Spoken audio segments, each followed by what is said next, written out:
망명 신청한 곳으로 알려진 태영호 주영 북한 공사가 국내에 들어왔습니다. 탈북 동기에 대해서 김정은 체제에 대한 어떤 염증, 대한민국 자유민주주의 체제에 대한 동경 등이라고 밝히고 있는 것으로 알고 있습니다. 오야 불타올라라 심장아 뛰어라.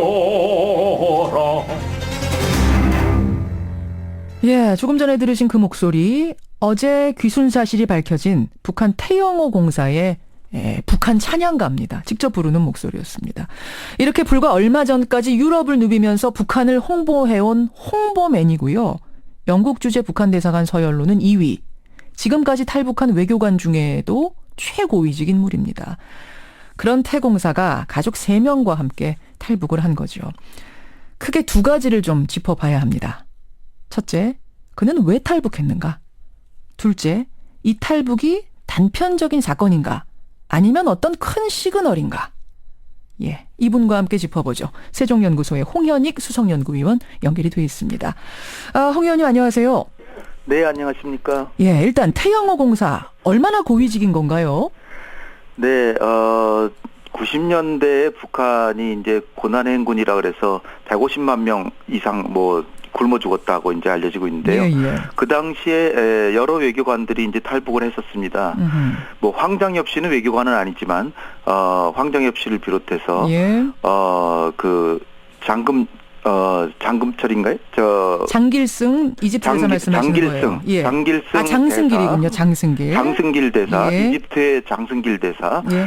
그 사람이 자기 형하고 같이 이제 97년에 탈북했고요. 맞습니다. 그 이후 최고직 외교관이 탈북했다 이렇게 보여집니다. 그래서 90년대 외교관들이 많이 이제 탈북을 했고 서울에 와 계신 분도 많죠. 그런데 그렇죠.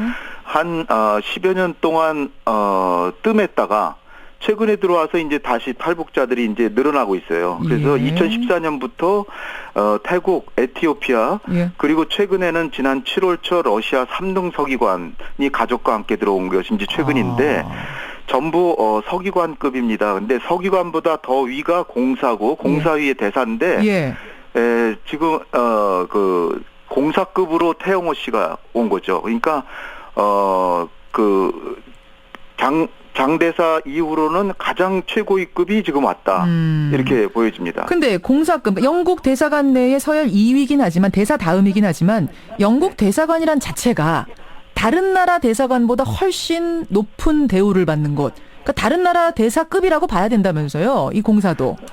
그렇게 볼 수 있죠. 왜냐하면은 영국이 그 2000년에 이제 북한하고 관계를 수교하고 2001년에 영국이 평양에 대사관을 수립했고요. 예, 예. 그래서 이제 북한도 영국의 대사관을 했는데 영국의 대사관은 EU의 대사관을 대표하고 있습니다. 그래서 유럽연합을. 10개국 정도의 그 대사관이 유럽에 있는데 그 중에서 가장 큰 대사관이죠. 그렇군요. 그러니까 거기에 2인자니까 다른 나라 가면 대사급이라고 이제 봐야 되겠죠. 그런 영국 대사관에 10년이나 근무했다는 거. 이거는 신임이 상당히 두터웠다는 뜻이네요.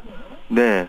오늘 이제 나온 뉴스 보면은 그 태영호의 아버지 자체가 태병렬 육군 대장 그리고 이제 빨치산 출신이라는 겁니다. 그러니까 김일성이 전염병을 했던 예. 그런 빨치산 혈통이라고 하면 북한의 최고 혈통이거든요. 부인도 그렇다면서요, 부인도. 예, 부인은 이제 500령 호위 총국장의 그 인척이라고 알려진 친자식은 아닌 것 같고요. 예, 예.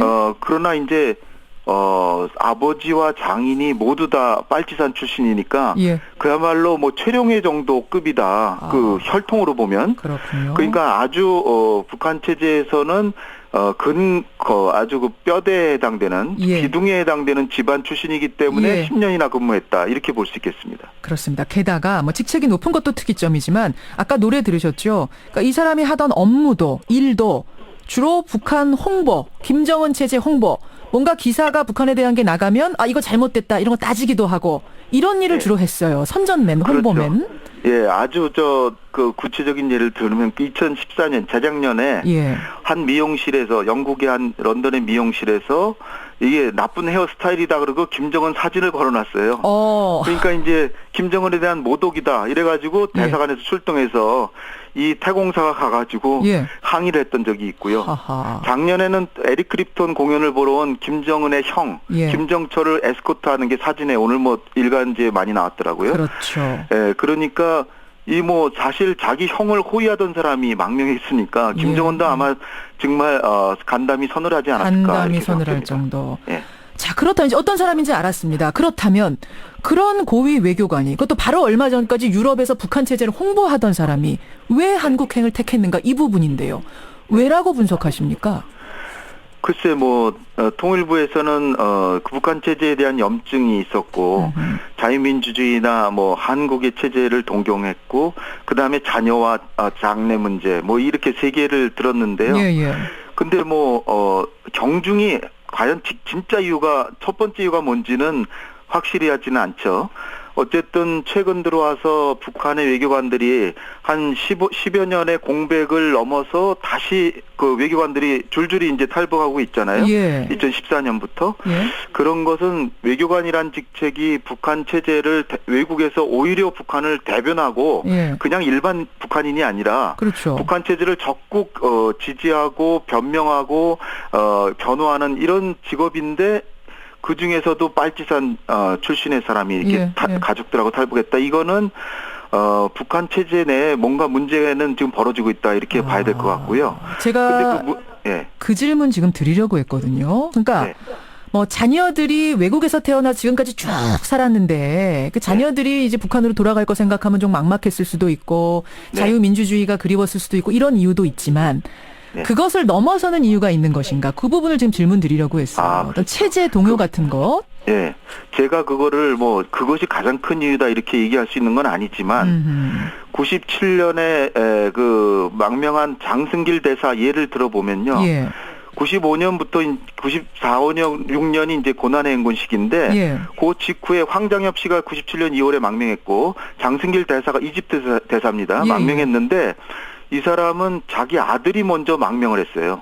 근데 망명했으면 당연히 장승길을 소환해서 처벌을 해야 될 텐데 예. 오히려 그냥 놔뒀습니다. 그 이유는 예. 당시에 김정일이 장승길의 부인이 인민배우 출신으로 영화를 좋아하잖아요. 김정일이. 예. 그래서 장승길을 믿고 그냥 놔뒀는데 그 다음에 결국 아들도 보고 싶어서인지 그 다음에 미국으로 탈출했습니다. 예. 그런데 그 당시는 이제 서울로 안 왔는데 이번에는 이제 서울로 왔다는 게 주목되는 거고요. 근데 중요한 이유는 아들 교육 문제도 중요하다. 지금 이제 다른 얘기를 하고 있습니다만은 이 지금 태공사 경우에도 아들이 둘인데 하나는 대학에서 경제학위를 받았고 이미 예. 대학교 졸업했고 둘째 아들은 고등학교 졸업해서 대학 진학을 앞두고 있는데 수학과 컴퓨터를 전공하고 싶답니다. 예. 그래서 이 자식의 장래도 굉장히 영향을 줬을 가능성이 있다고 전 보고요. 예. 그러나 그럼에도 불구하고 김정은의 통치 행태 이것이 뭐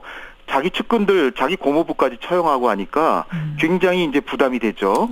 옛날에는 그냥 뭐 큰 말썽만 없으면 계속 잘 살았었는데 이게 그 고위 간부라 하더라도 김정은의 눈에 벗어나면 처형될 수도 있다 이런 거하고 그렇죠. 그다음에 이제 금년에 연속적인 도발로 말미암아 국제 제재를 받고 있는 상황에서 예.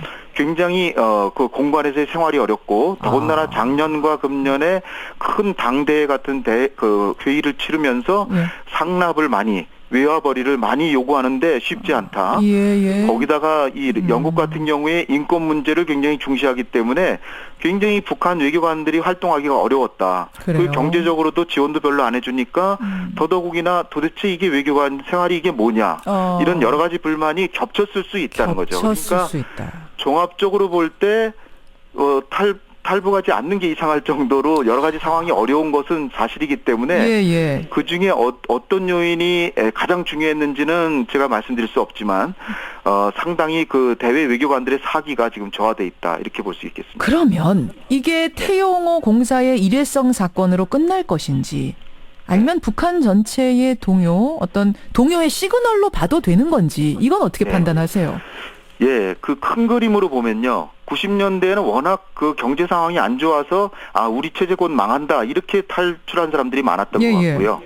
그런데 이제 최근의 상황은 그게 뭐 애석한 일인지 다행스러운 일인지 모르지만 북한의 경제가 약 1% 정도 성장을 하고 있습니다. 예. 그러니까 일반 대중 주민들의 탈북은 오히려 김정은 집권 때보다 절반으로 줄어들었어요. 오히려 일반인들은. 예, 그게 큰 그림입니다. 큰 그림은 김정은 집권 초기에는 3,000명 가까이 되던 탈북자가 예. 지금은 1,300명 정도로 줄어들었거든요. 예, 반으로 예. 줄어들었어요. 예. 그 얘기는 뭐냐면은 체제가 붕괴 직전이어서 일반인들이 막 대량으로 탈북하고 있는 건 전혀 아니다는 거죠. 아하. 그러나 중요한 것은 최고위층과 특혜받은 계층, 특히 외국과 접촉해서 북한 체제가 형편없이 지금 다른 데 비해서 형편없다는 걸 아는 사람들은 예. 탈북하고 있다는 거죠. 그러니까 체제의 골간이 되는 그 지배층의 균열이 오고 있으니까 그건 분명하군요. 김정은으로서는 밤잠 자기 어려운 거죠. 알겠습니다. 자, 네. 큰 그림 이제 어떤 건지 알겠고요. 저는 이 지점에서 또 하나 궁금한 게 뭐냐면 태공사가 귀순한 건 한 달 전입니다. 네. 근데 이 시점에서 정부가 나서서 공식화한 건 이건 어떤 국내적인 고려가 있었을까? 네. 글쎄, 제가 뭐 이걸 확실하게 이렇게 답할 수는 없지만 어제 온 것 같지는 않습니다. 적어도 한 달 정도라고 네, 얘기를 하죠. 한 달 정도. 지금. 왜냐하면은 그 아들의 친구가 매일 같이 SNS 했는데 7월 중순에 사라졌다. 맞아요. 매일 하던 사람이 완전히 끊어진 게 7월 중순이니까. 예. 그래서 7월 중순에 아마 그 이탈했을 것으로 이제 보여지는데. 그러나 아마 이제 과거 때도 그랬던 것 같습니다. 이 시점 발표 같은 건 황정엽 씨처럼 워낙 이렇게 명약관화한 경우에는 이거를 발표 시점을 이 조정하기는 어렵지만은 이런 지금은 기밀이 유지돼 왔기 때문에 일단은 신변보호나 북한에 있는 가족 다른 친척들을 고려해서 이제 안 했을 수 있다 이렇게 보여지는데 네네. 또 통일부 얘기를 들어보면 어느 경로를 통해서 왔는지 관련국들이 입장이 난처할 거기 때문에 예. 또 향후에 탈북자들의 탈북 경로가 이제 노정이 되면 예. 차후 탈북자들이 탈북하기 어려워진다. 뭐 여러 가지 고려할 게 있지만 굳이 어저께 발표한 거는 통일부 얘기는 언론에 나오기 시작해서 이미 노출됐기 때문에 발표했다. 뭐 BBC가 이런 얘기고요. 방송을 하고 그래서 그랬다. 네네. 아마 정부 입장으로서는 8.15 광복절 때 대통령께서 이 북한의 최고 권력자들과 당의 하급 간부 및 주민들을 분리해서 이 당의 하급 관리들은 메시지를 보냈죠. 예, 체제에 충성하기보다 오히려 우리 대한민국에 결국은 북한이 흡수될 거니까 결국 체제가 붕괴되는 과정에서 나쁜 일만 안 하면 처벌하지 않고 같이 역사에 동참할 수 있다 이런 방면의 메시지를 보냈거든요. 예. 그러니까 북한의 체제가 붕괴한다는 메시지를 간접적으로 시사한 것이기 때문에 그것의 입증 자료로서 어저께 얘기했을 수도 있다. 알겠습니다. 예, 그러나 예. 이제 그 전반적인 사실이 탈북하고 있는 게 사실이기 때문에 예. 시점 자체를 가지고 문제 삼는 것은 그렇게 바람직하지는 않다 이렇게 보겠습니다. 여기까지 말씀 듣겠습니다. 고맙습니다. 네, 감사합니다. 세종연구소 홍현익 연구위원이었습니다.